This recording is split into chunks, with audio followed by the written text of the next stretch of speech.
Hey everyone, and welcome.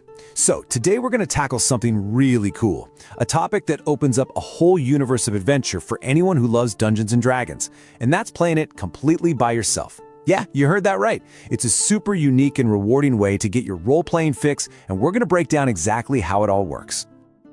Look, we've all been there, right? You've got this awesome character idea bouncing around in your head, you're itching to roll some dice, but trying to coordinate schedules with 4 other people, man, that can feel like an epic quest all on its own.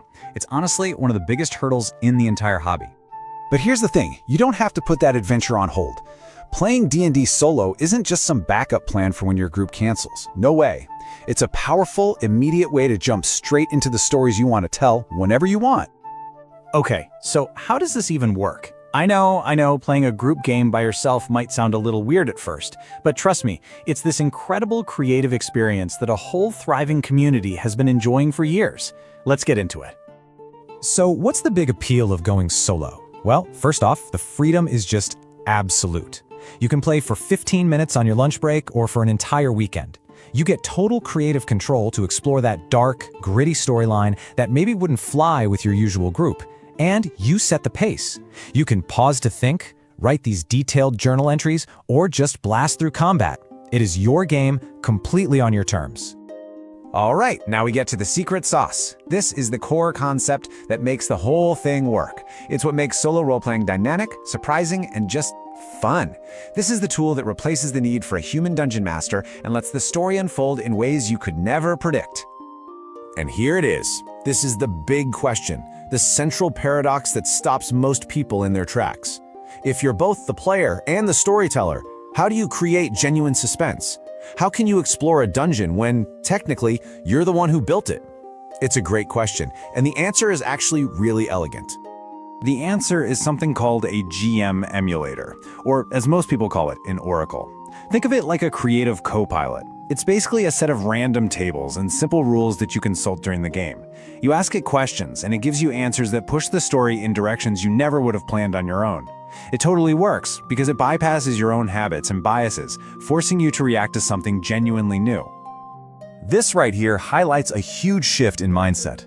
In a typical game, the Dungeon Master creates a world for the players to experience. But in a solo game, you and the Oracle discover the world together. The story just emerges from the conversation between your questions and the Oracle's random answers. It's way less about following a pre-written script and so much more about spontaneous, collaborative discovery. Okay, so you're sold. You want to give this a shot. What do you actually need to get started? Let's take a look at the Adventurer's Armory, the essential tools that will be your guide on this solo quest. First and foremost, you need an Oracle. Mythic GM Emulator is kind of the original gold standard. It's the system that really kicked off the whole solo play scene. But there are some amazing, simpler options too. Mune is a fantastic little tool that's totally free, and it gives you everything you need to start. And the one-page solo engine is just brilliant. It's super compact, and you can even get it as an app on your phone. Now, if you're a D&D 5th edition player, there are tools made just for you. The Solo Adventurer's Toolbox is this huge resource packed with tables and mechanics specifically for 5e. DM Yourself is amazing because it teaches you how to take a published adventure, like Lost Mine of Phandelver, and run it solo. And for combat, the monsters know what they are doing is absolutely essential for running monsters intelligently, so you're not pulling your punches. And get this, the tools aren't just books. The Game Master's Apprentice decks are these awesome physical cards that combine dice rolls, story prompts, and oracle answers all in one draw.